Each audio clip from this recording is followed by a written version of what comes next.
الحمد لله رب العالمين والصلاة والسلام على رسوله محمد وآله وأصحابه أجمعين أما بعد سلسلة الفقه الجهادي دا بیانات په لړۍ کې بعضې احکام د مرتدینو او د کفارو هغه ذکر شو د هغوی سره د جهاد دلایل هم د دې نه وروستو نن زموږ درس دی آداب الجهاد د جهاد دپاره ډېر آداب دي چې مجاهدین باید دغه آداب په نظر کې ولري ځکه دا ډېر عظیم شان عبادت دی او د دې عبادت دپاره هم بعضې آداب شته چې هغه موږ ته شریعت مطهره بیان کړي دي خو دا څلور قسم آداب دي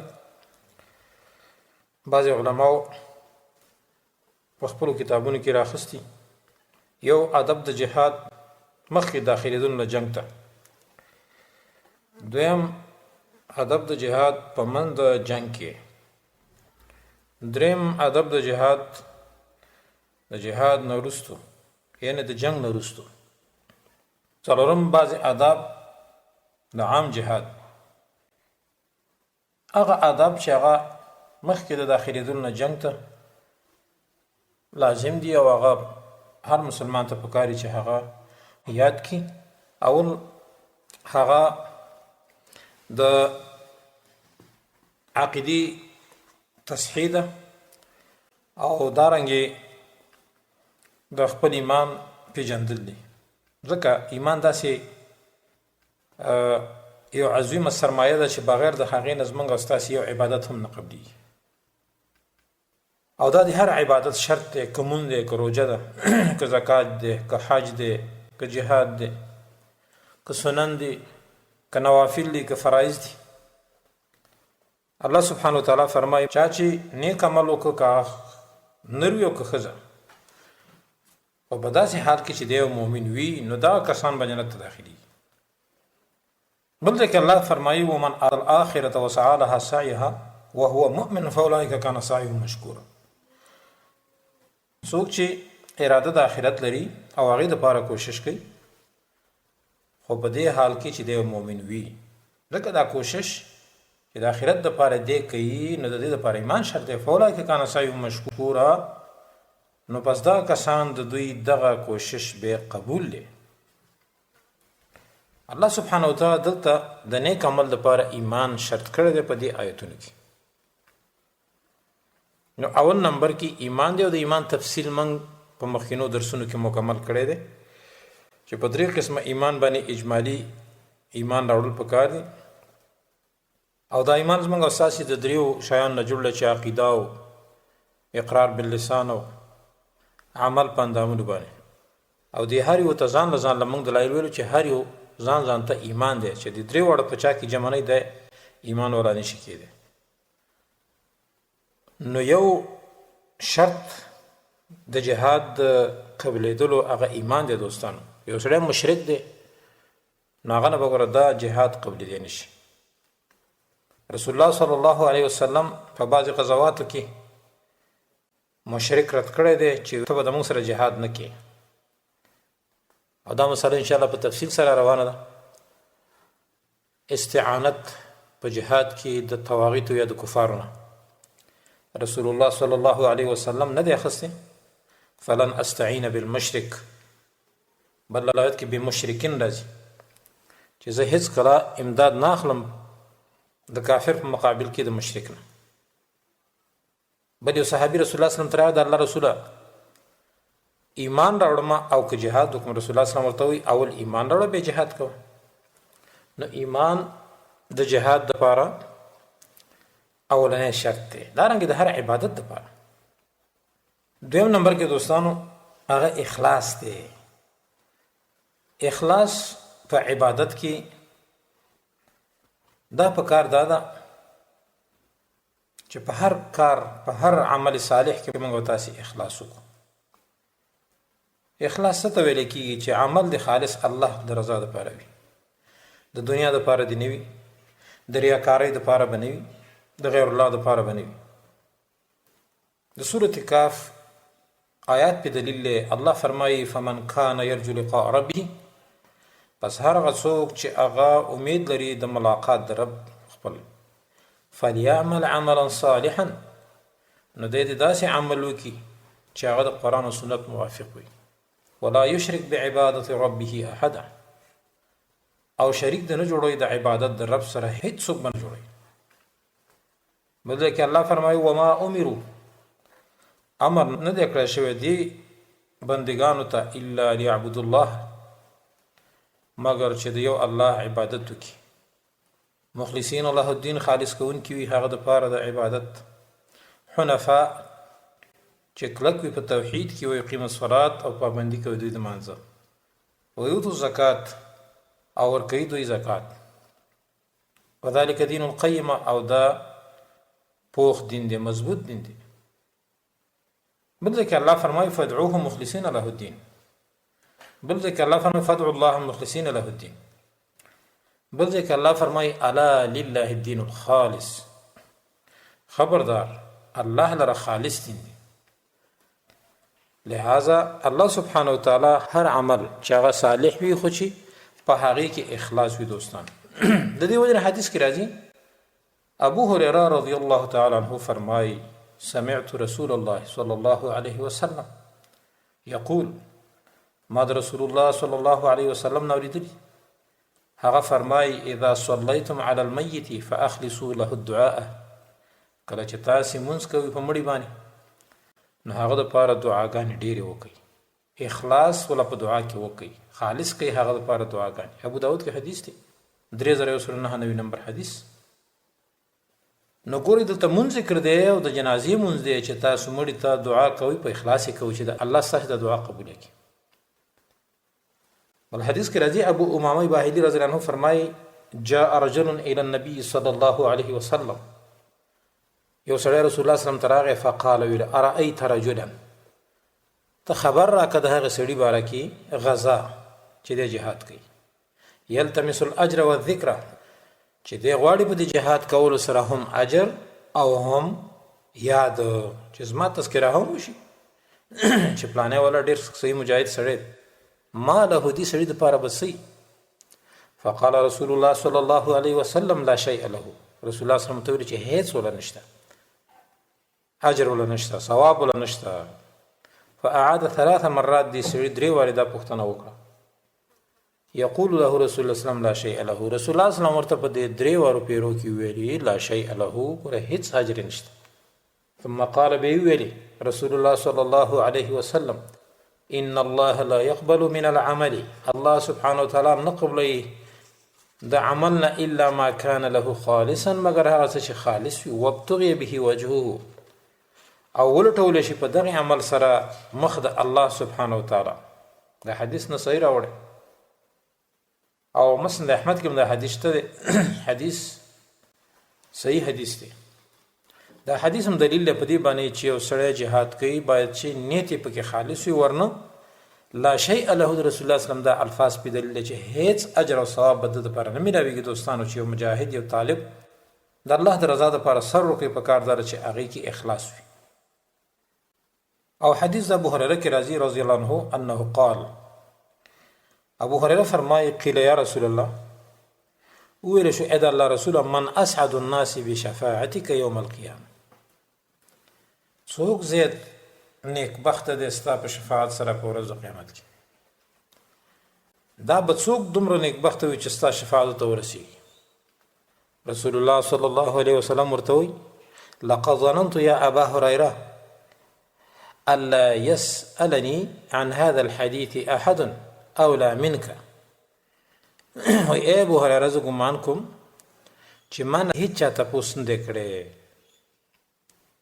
ولی لما رأيت من حرصك د واغ وجنه چې زینم ستډیر حریص علی الحديث په حدیث باندې استاد حرص د وجنه چې په حدیثو کې ډیر حریص به ورته وی اسعد الناس بشفاعتي زید نیک بخت د خلقونه په شفاعت زما سره په ورځ قیامت کې من قال لا اله الا الله خالصا من قلبه هغه څوک دی چې هغه لا اله الا الله وی خو دغه لا اله الا الله خالص د زړه نه ویلي او نفسه بلوایت کې نفس راغلی دا حدیث هم دلیل دی چې ګوره کلمه طیبه چې د قبلیږي هغه په اخلاص سره وي.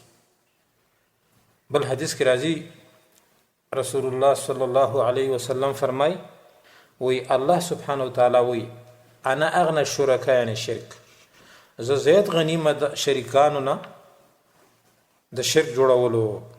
کوم شریکان چې ما سره شرک جوړوي او نور کسان را سره برخه والا جوړوي، من عمل عملا اشرك فيه معي غيري، چا چې یو کار وکړو ما سره نور څوک شریک کړ زمانه سوا بل څوک، ترکته وشركه، نو دیم پرېدم او شرک هم پرېدم. دیم پرېدم معنا دا ده چې الله غنی دی د مشارکت نه. او بل پکې دا مسله راوته چې عمل دغه مرائي باطل دی، ثواب پکې نشته. حدیث امام مسلم 2915 نمبر حدیث کې نقل کړی. بل حدیث کې راځي ابو هريره رضی الله عنه فرمایي ان الله لا ينظر الى صوركم، الله ستاسو جسو ته نه ګوري، صورتونو ته نه ګوري، و اموالکم او نه مالونو ته ګوري، ولكن ينظر الى قلوبكم واعمالكم، لیکن الله ستاسو زړونو ته ګوري و اعمالکم ستاسو عملونو ته. څه مطلب؟ اخلاص د زړه عمل دی، نو که زړه کې د اخلاصو الله سبحانه وتعالی به د عمل ستاسو قبول کړي.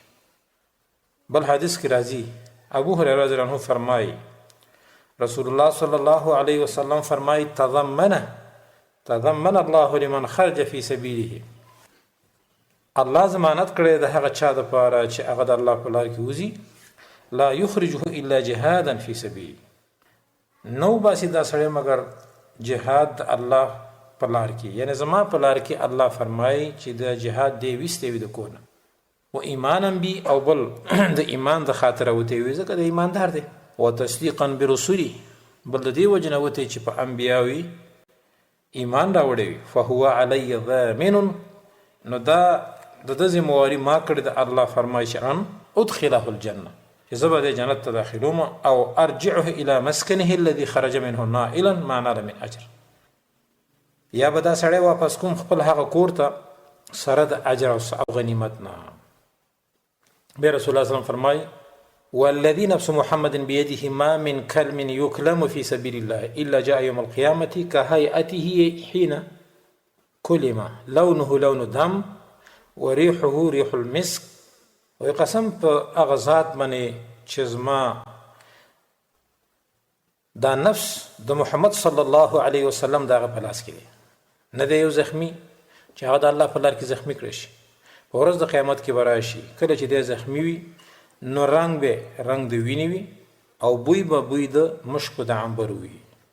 بیا رسول الله صلی الله علیه وسلم فرمایي والذي نفس محمد بيده، قسم په هغه ذات چې نفس د محمد صلی الله علیه وسلم دغه په لاس کې دی، لولا ان يشق على المسلمين، که په مسلمانانو باندې نه سختري دا خبره، ما قعدت خلافه سریه، زه به نه کېناستې د هیڅ یو سریې شاته، یعنی تغزو فی سبیل الله ابدا، چې دغه سریې د الله په لار کې همیشه جهاد کولی، نو زه به ورسره ضرور به ضرور وتلی.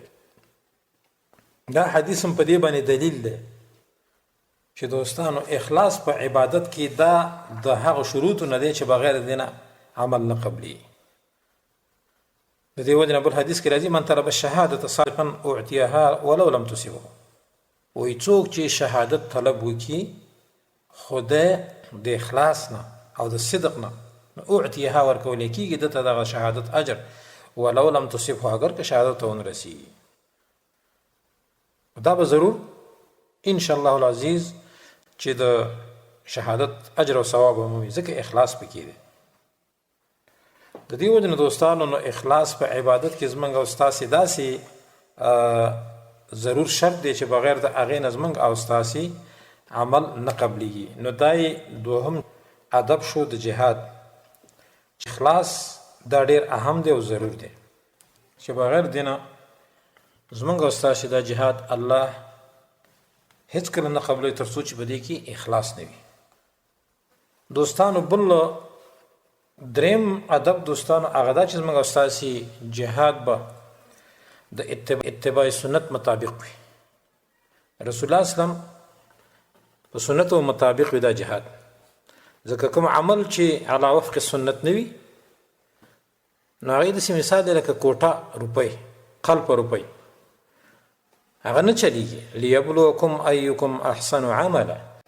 الله فرمایي د دې وجه نه چې تاسو باندې الله دا امتحان کوي چې کوم یو د تاسو نه زیات ښایسته عمل کوي.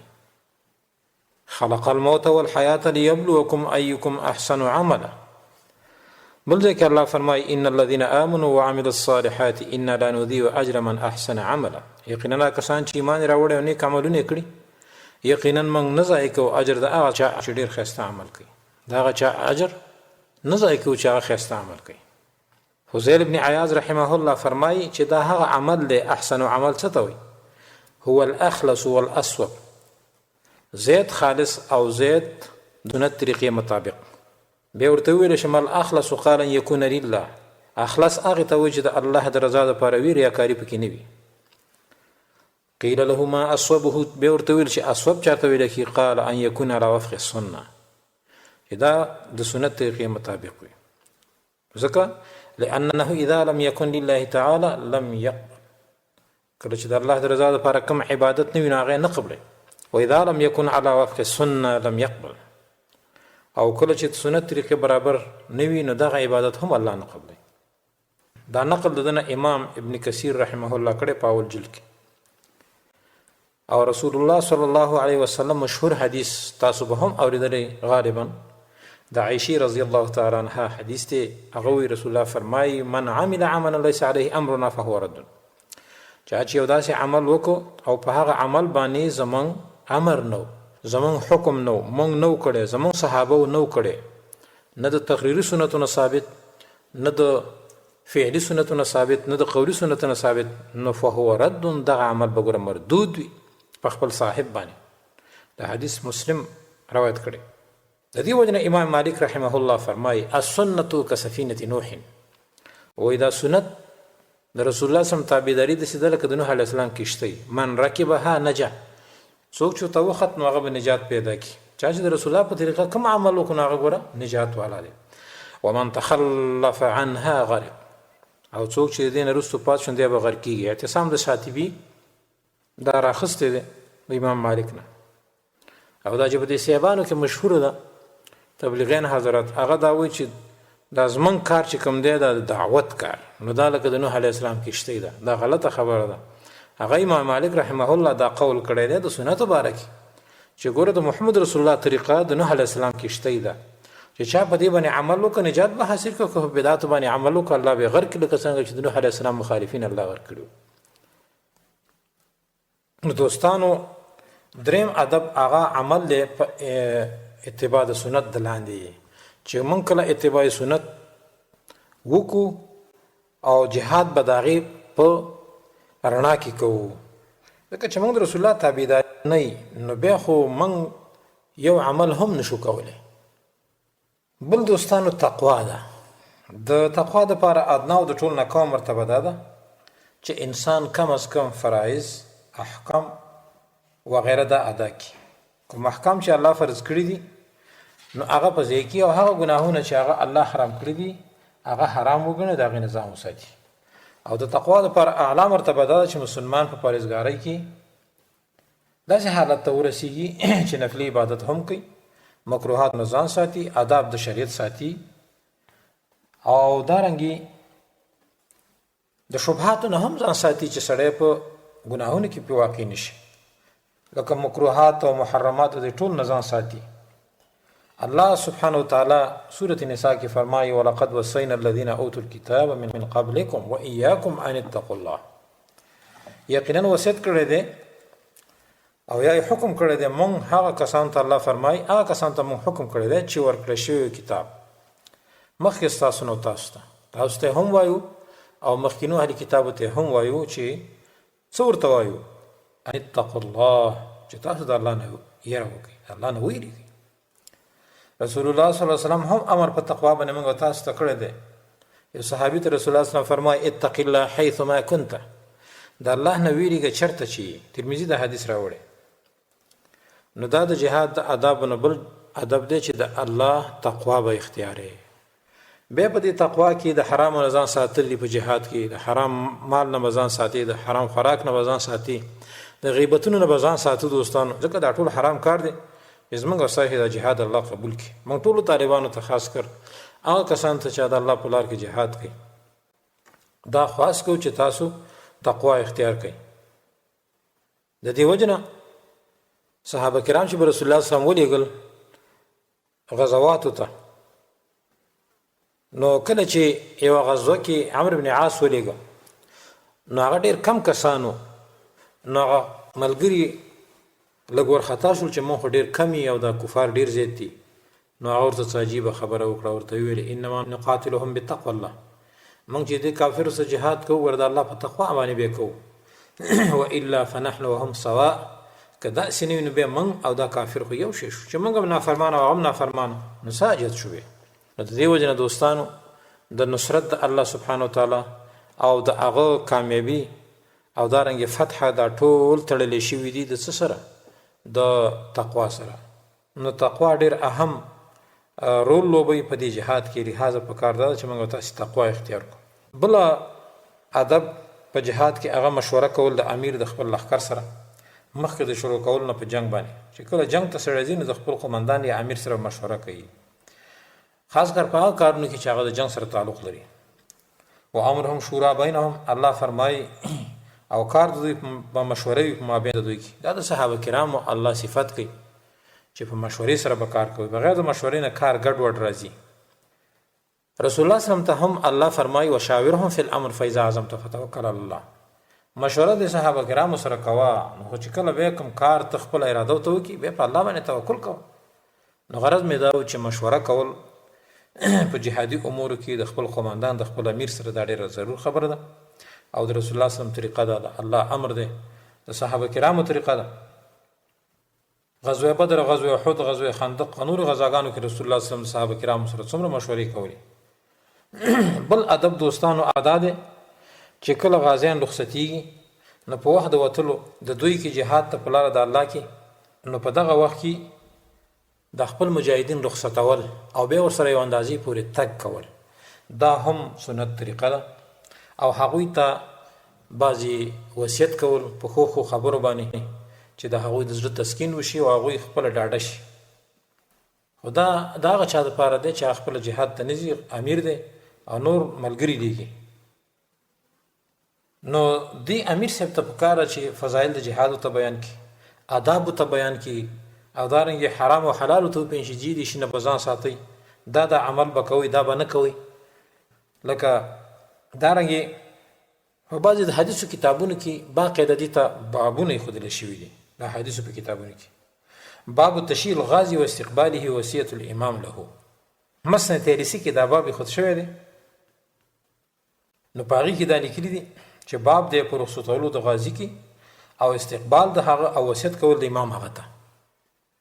به حدیث سهل بن معاذ ابن انس الجهني چې د پلار نه روایت کوي د رسول الله صلی الله علیه وسلم هغه روایت کړی دی، هغه وایي لأن أشيع مجاهد في سبيل الله فأكفه على راحلته غدوة أو روحة أحب إلي من الدنيا وما فيها.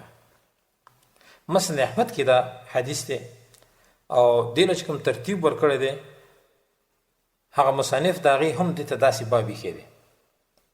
نو رسول الله صلی الله علیه وسلم په دې حدیث کې داسې وایي چې زه رخصت کوم یو مجاهد په لاره د الله کې، پس امداد وکړم د هغه سره په سورلۍ کې یو سبا یا یو بیګا، نو دا ما ته ډېر خوښ دی د دنیا او د هغه څه نه چې په دې دنیا کې د ټولې دنیا د مافیها نه دا ما ته غوره ده چې یو مجاهد زه رخصت کوم د الله په لار کې. الله څومره فضیلت دی! یو طالب یو مجاهد په دې وخت کې په غواګۍ کې کښېني، په ګاډي کې کښېني، خدای پاماني سره وکړي. رسول الله صلی الله علیه وسلم فرمایي چې دا ما ته د دنیا او د مافیها نه غوره ده. نو دی یو ادب شو چې د غازیانو رخصتول او هغوی ته وصیت کول دا د رسول الله صلی الله علیه وسلم طریقه او د دې حدیث نه معلومه شو. بل دوستانو د جهاد ادب هغه دا دی چې بیعت کول د دغه مجاهدینو د طالبانو د لښکر د خپل امیر سره د کلکېدو په جنګ کې، چې ګوره په جنګ کې به کلک اوسېږي، تېښته به نه کوئ د میدان جنګ نه، او دارنګې د الله نه به غواړئ، د الله باندې به توکل کوئ، د هغه نه به نصرت غواړئ، د هغه نه به دعاګانې کوئ.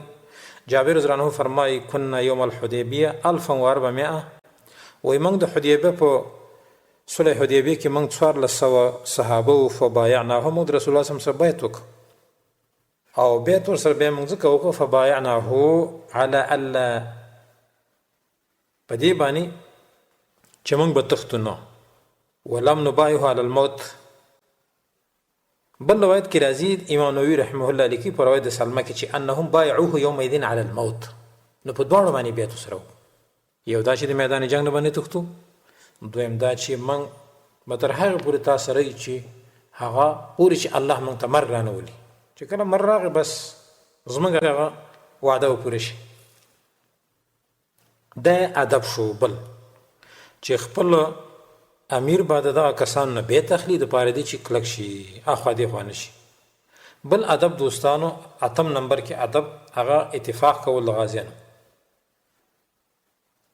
اتفاق کول د غازیانو دا معنی چې ټول به یو اتفاق وي، یوه نښه به وي چې هغه به د نورو کفارو نه دوی پیژندلی کېږي چې دا مسلمانان دي دا کافر دي. پخوا خو داسې کاته وه، کافر او مسلمانان به جدا و بیا به یو ځای شو په دې جنګ کې.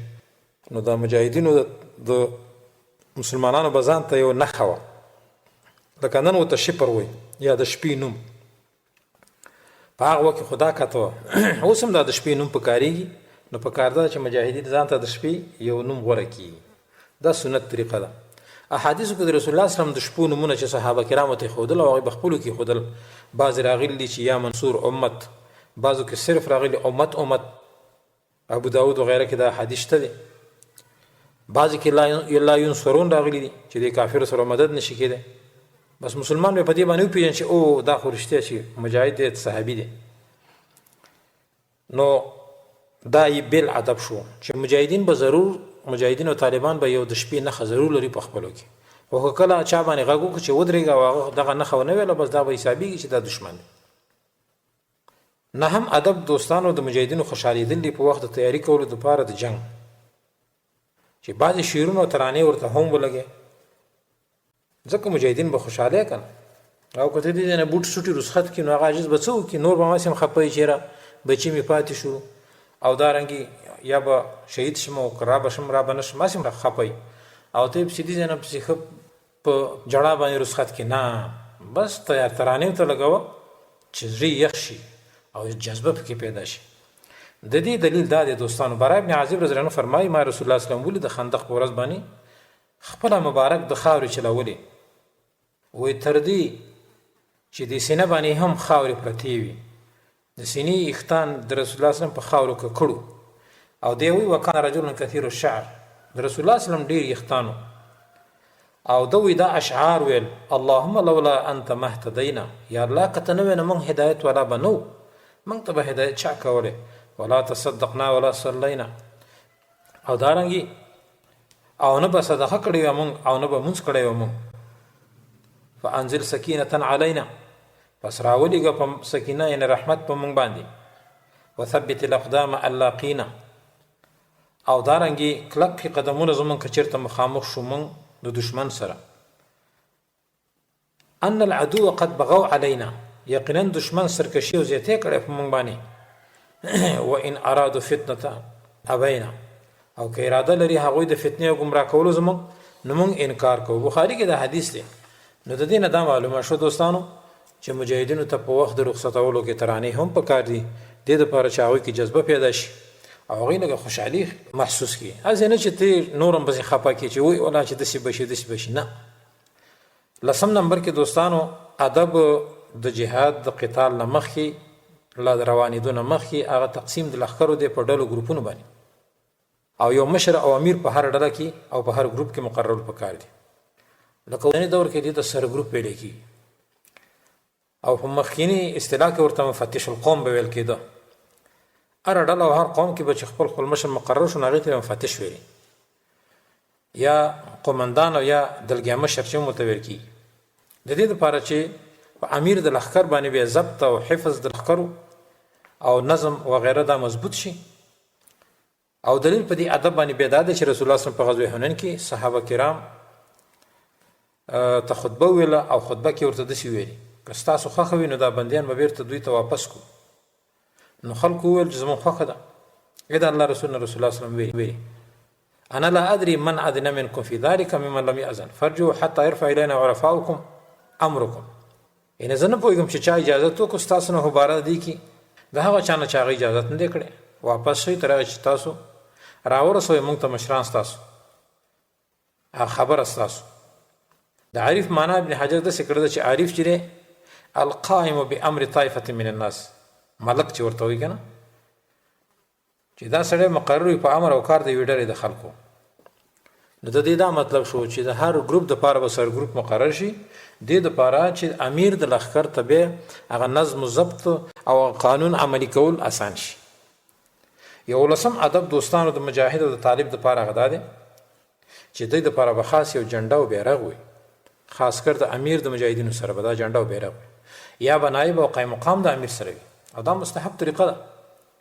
سهل بن سعد فرمایي رسول الله صلی الله علیه وسلم د خیبر په ورځ وویل لاعطین الرايه غدا رجلا يفتح الله على يديه يحب الله ورسوله ويحبه الله ورسوله. بخاری کې حدیث دی.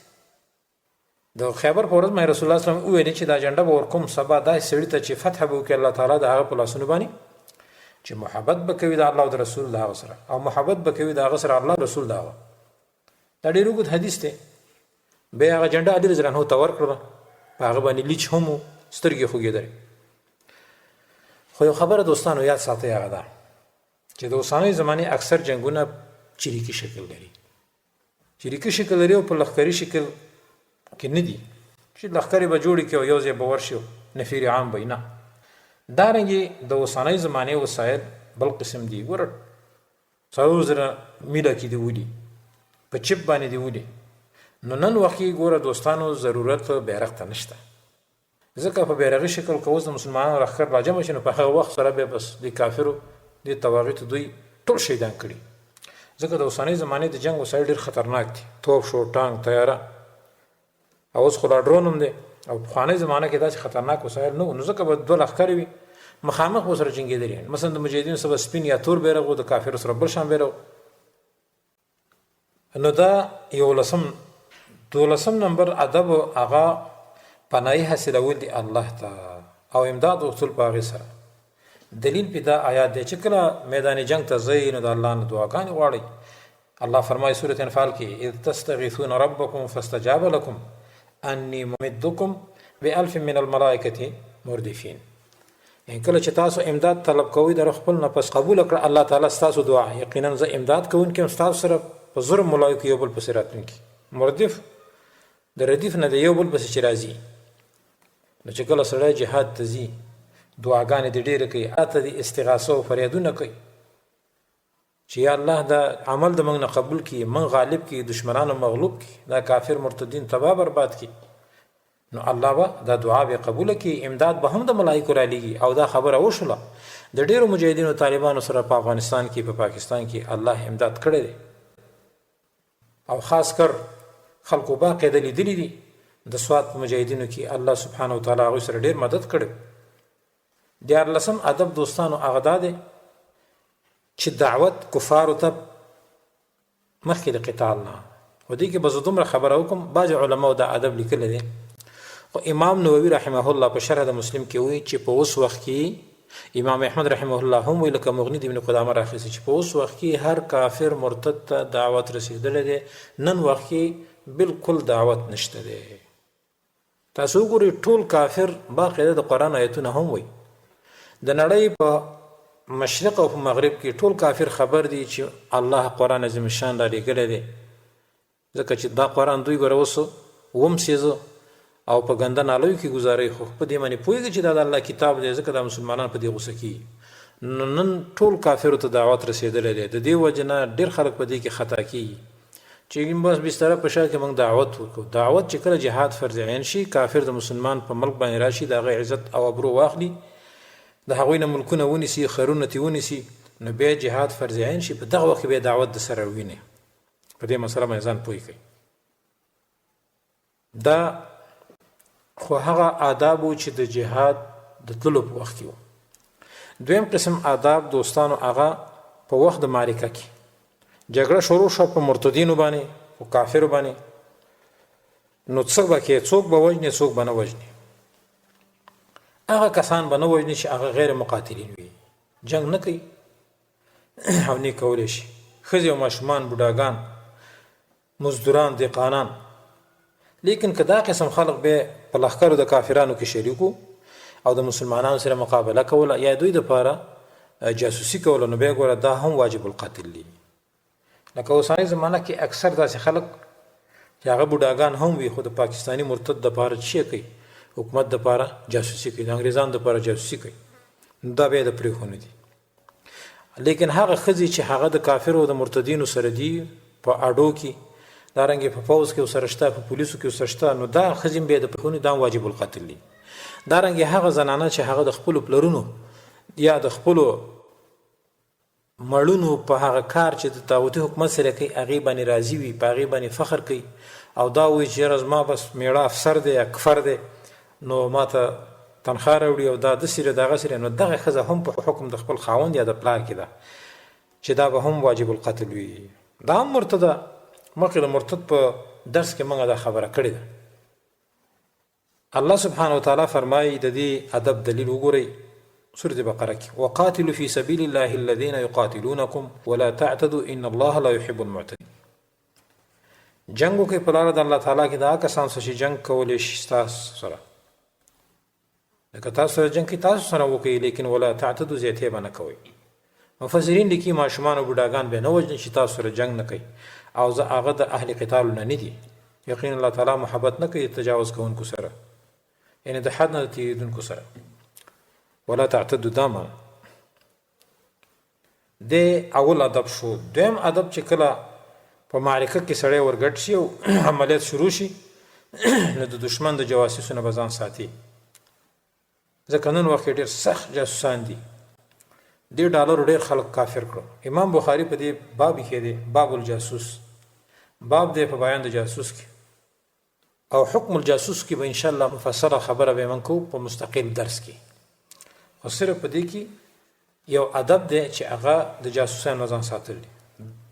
دریم ادب دوستانو دلته هغه دا دی چې کله مسلمانان مجاهدین یا طالبان زخمین شي یا شهیدان شي، نو د طالبانو د مجاهدینو په هغه کې خاص یو ډله داسې پکار ده، داسې یو ګروپ چې جنگي کسان هم وي خو چې دا کار هم کولی شي چې هغه ډاکټري هم یادوي، چې د دوی د زخمونو هغه پټۍ او یا د زخمیانو تداوی او دارنګې د مړو ځای ته رسول دا کولی شي.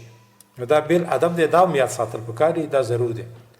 ځکه ربیع بنت معاوض رضی الله عنها فرمایي، دا یو صحابیه وه، وایي موږ د رسول الله سلم سره په یو غذا کې وتي، نو وایي ما به هغه قوم خدمت هم کولو او اوبه به مې ورته راوړلې کوم مجاهد چې به تږی شو، او بل هغه زخمیان او مقتولین شهدا به موږ مدینې ته راوړل. او بل روایت کې راځي ونداول الجرحى، هغه زخمیانو تداوی به موږ کوله. دینه معلومه دا شو چې زنانه که په خپله خوښه ځي او د فتنو نه بچ ځای او دارنګې فتنه کې ځان نه اچوي یا بل نه اچوي، نو دا تلی شي، ځکه نن وخت جهاد فرض عین دی. البته په ښځه باندې فرض عین جهاد کې هم جهاد فرض نه وي، دا خبره موږ مخکې درسونو کې شاید چې کړي هم وي. څلورم نمبر کې دوستانو د جهاد په د عملیاتو په وخت کې ادب هغه دا دی چې لوی او کبر کول. غټې غټې څڼې به مجاهد پرېږدي طالب او ښه غټ غټ برېت هم پرېښودی شي. هغه کار چې په جهاد کې جایز وي اکثر په بعضو ځایونو کې جایز نه وي، خو په جهاد کې جایز وي. دا د الله د دین دپاره وي، نو کبر کول د مجاهد دپاره جایز دی، او په غیر د قتال او جنگ نه تکبر د مسلمان دپاره جایز نه. دلیل په دا حدیث دی.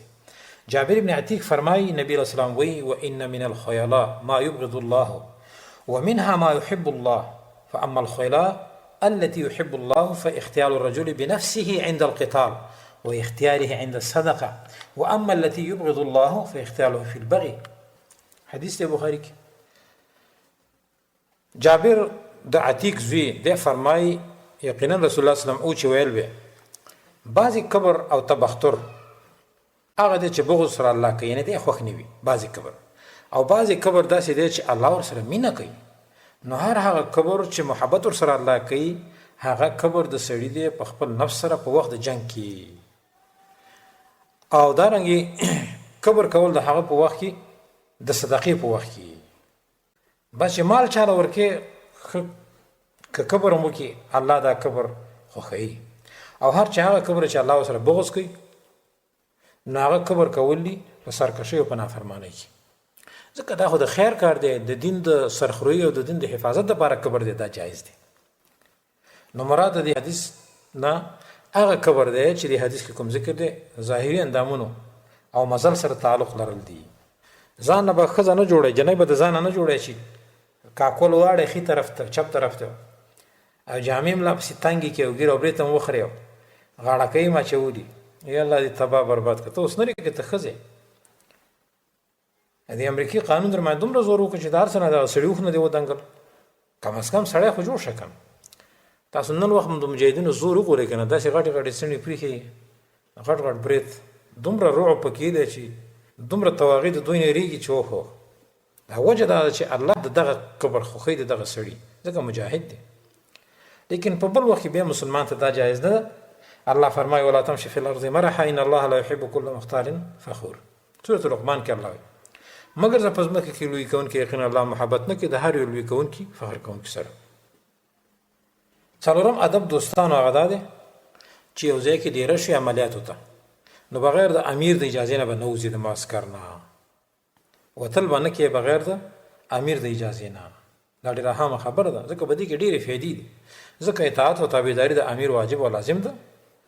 ځکه الله فرمایي سورة النور کې انما المؤمنون الذين آمنوا بالله ورسوله، یقینا مؤمنان هغه کسان چې ایمان راوړی په الله او په رسول ده. واذا كانوا معه على امر جامع، او کله چې وي د هغه سره په یو کار اجتماعي کې لم يذهبوا حتى يستأذنوه، نزي د مجلس ته پیغمبر نه ترای چې اجازه وغواړي. د آیت دلیل دی په دې باندې چې د امیر نه به اجازه غواړي. ځکه امیر چې سړی جوړوي دې دپاره چې د هغه اطاعت وکړي. چې سړی د امیر اطاعت نه کوي بغیر د امیر د اطاعت نه به دغه جهاد ګوره الله ته بیا ناقص دی. البته محلي امیر یادو، اوس وخت کې خو خلیفه نشته که نه. بعضې خلک وایي چې خلیفه نه نو جهاد به نشي کېدی.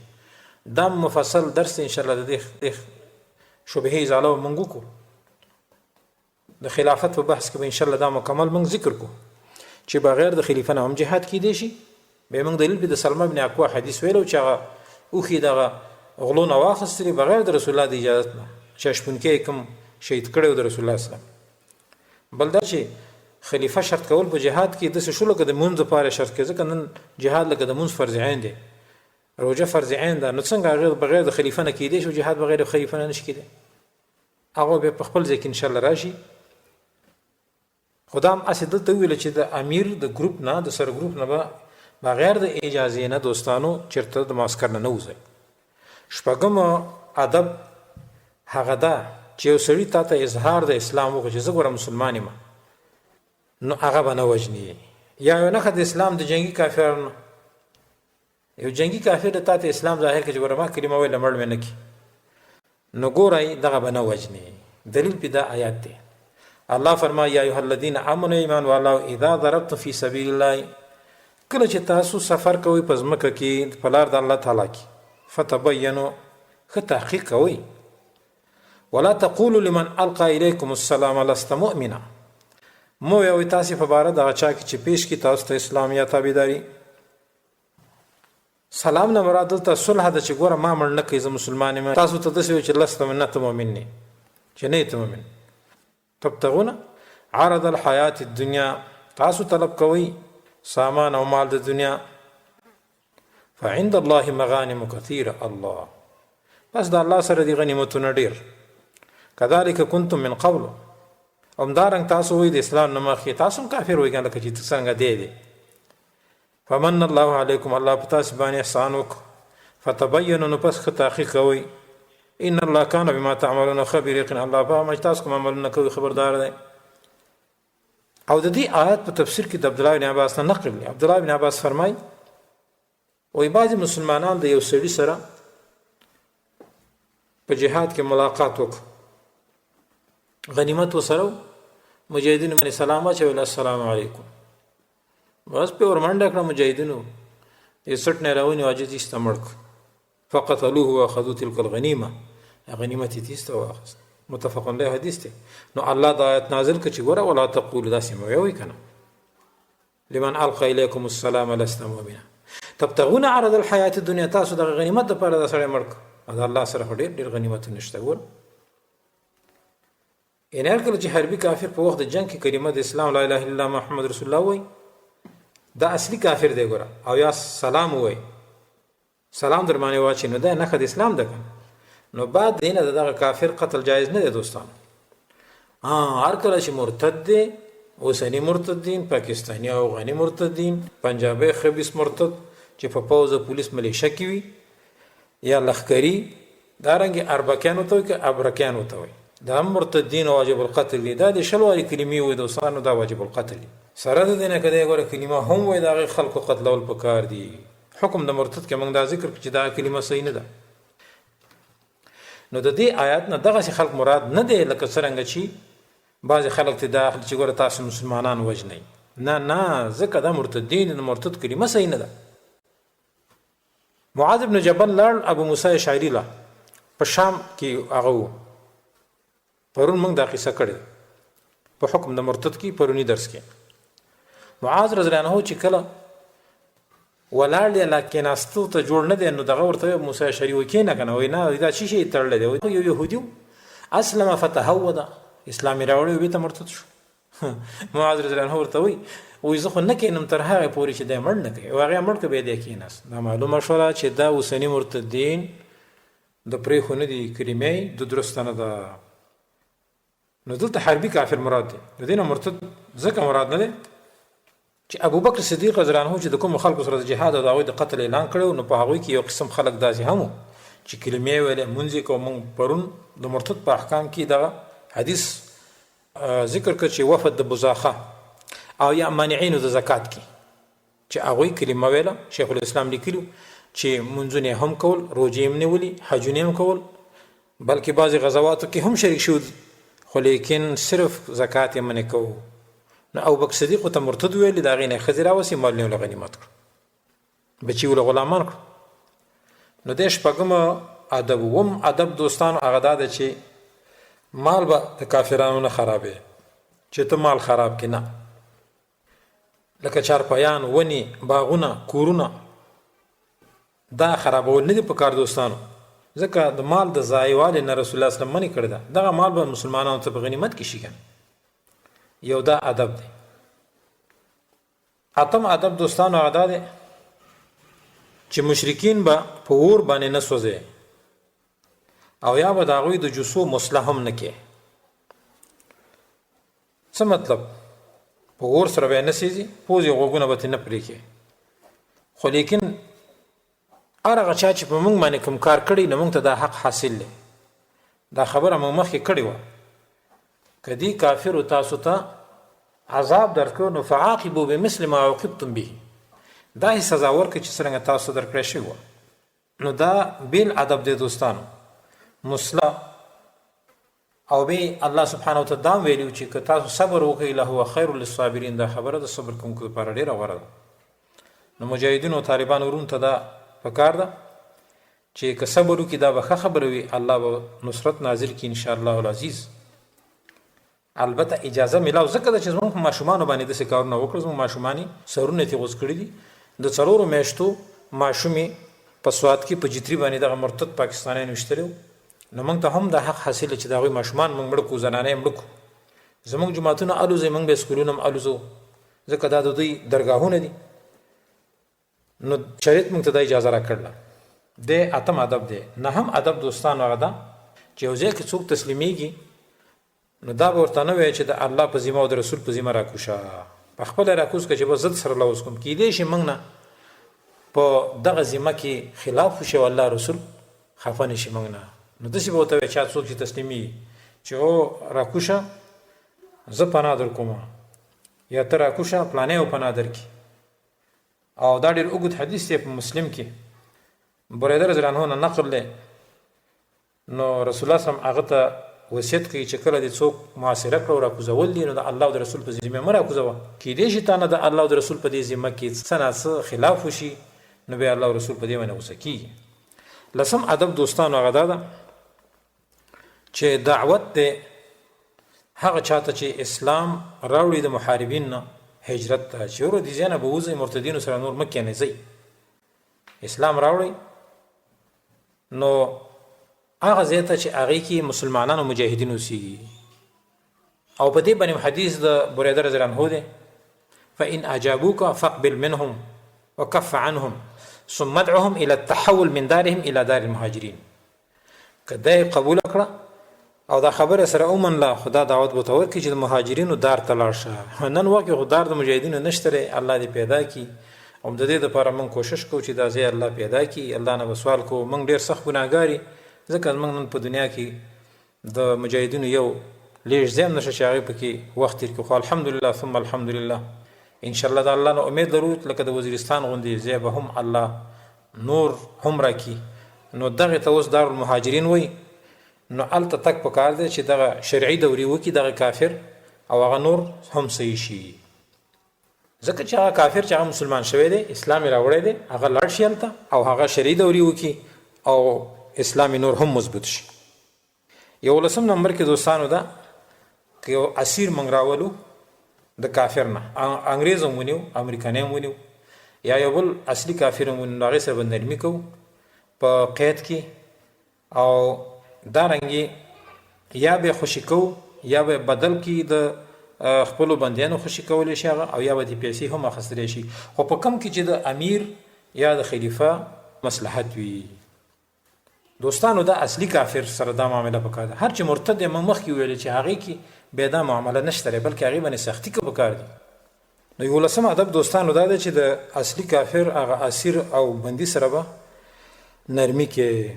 البته وهلی شي، وهلی ځکه شي اصلي کافر. حدیث کې راځي د انس رضی الله عنه حدیث، مسلم کې راځي، ابو داود کې راځي چې سعد بن عباده وی انس رضی الله عنه فرمایي رسول الله صلی الله علیه وسلم مشوره وکړه کله چې هغه ته د ابو سفیان هغه ورتګ چې ابو سفیان په مدینه باندې حمله کوي خبر ورسید. نو ابو بکر صدیق رضی الله عنه خبره وکړه، بیا عمر فاروق رضی الله عنه خبره وکړه، بیا سعد بن عباده خبره وکړه. نو د سعد بن عباده ور پاتې ویلې اې د الله رسوله والذي نفسي بيده لو امرتنا ان نخيضها البحر لا اخذناها. اې د الله رسوله که موږ ته قسم په غذا چې زما نفس دغه په لاس کې که ته موږ ته امر کې چې موږ دریاب ته ننوځو نه موږ به ننوځو، او که چېرته ته موږ ته امر کې کوم امر کې نو موږ به منو. نو رسول الله صلی الله علیه وسلم خلک راغونډ کړو او بدر ته ورسېدل. نو د قریشو بعضې قافلې به راتلې په دغه بدر مقام باندې. نو یو ورځ د رسول الله صحابه کرامو یو تور غلام ونیو د بني حجاج د قبیلې، نو راوستو د رسول الله صلی الله علیه وسلم صحابه کرامو. نو هغوی ته تپوس کو د ابو سفیان باره کې چې ابو سفیان چېرته دی او د هغه ملګري څه شو. فیقول ما لی علم بابي سفیان. دا تور غلام به ویلی ما د دغه علم نشته چې ابو سفیان چېرته دی، لیکن دا ابو جهل دی، عتبه دی او شیبه دی او امیه ابن خلف دی، دا شته دی. ابو سفیان ما ته پته نشته. دومره وفادار ابو سفیان ته ګوره. و اذا قال ذلك کله چې به دا خبره وکړه غربوه، نو خو به یې وغربوه.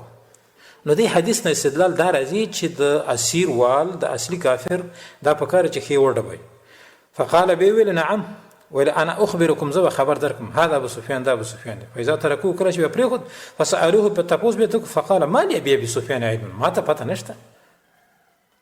نو چې پرې به خود به نه خود چې کله به وهو للتخیمه رسول الله صلی الله علیه وسلم منځ کوو. هر کله چې دا ولید رسول الله ته وایي والذي نفسي بيده قسم په غذا چې نه زما د هغه په لاس کې دی، تاسو به دې وایي تاسو به رښتیا وایي، خو که یې پرېږدي بیا به ته دروغ وایي. نو بیا رسول الله صلی الله علیه وسلم وویل چې دا دې ځای کې پلانې مردارېږي، پلانې کافر مردارېږي، پلانې کافر مردارېږي. نو دا حدیث امام مسلم راوړی دی او 1909 نمبر حدیث دی. په دې کې وهل راغلی د اسیر، دا دلیل دی په دې خبره چې اسیر به هم وایي، خو هغه اسیر چې هغه کافر اصلي وي، محارب وي.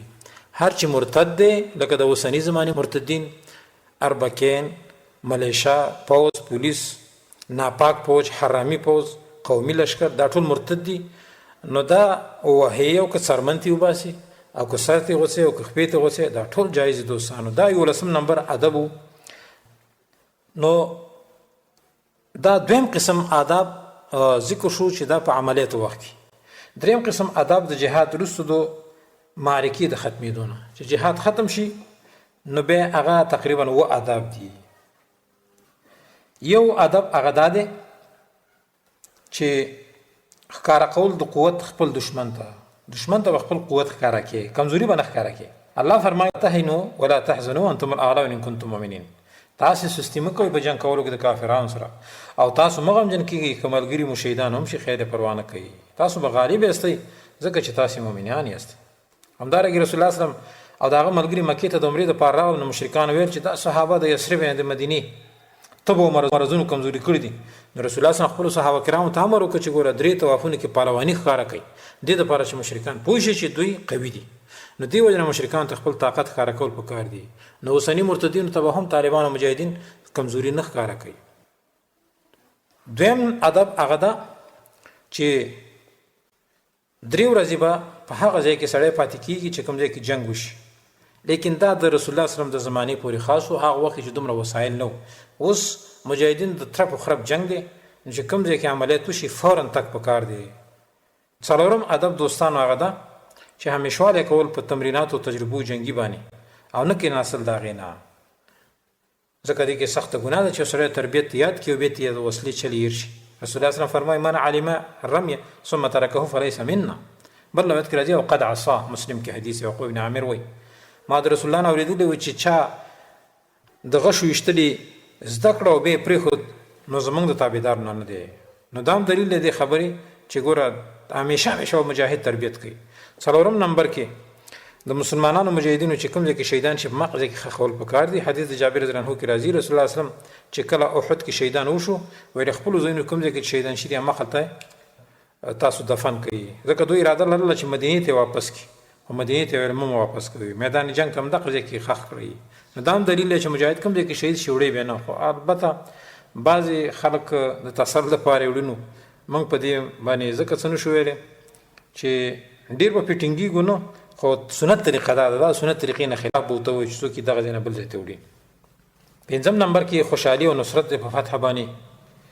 ځکه دا هم سنت طریقه ده چې کله مجاهدین طالبان غالب شي کوم ځای کې پوسته وي مرتدین مردار کړي نو په هغې باندې الله لره شکر پکار دی. یو سجده شکر پکار هم ده. 6م نمبر کې مجاهدین چې کله مخې ته راشي نو هغې دپاره تاسو مخې ته وروځئ او په خیر راغللو ته وایي. امام بخاري باب یې دی باب استقبال غزات. باب دی په دې بیان کې چې د مجاهدینو استقبال به کې. بې حدیث د صاحب یزید ذکر کړی دی چې موږ رسول الله صلی الله علیه وسلم ته ثنیة الوداع په مقام ته ورلو او هلته هم د ملاقات دپاره ورته موږ ولاړو او هغه په خیر راغلي ورته ویلي. نو دا بعضې آداب چې هغه د جهاد نه وروستو دي.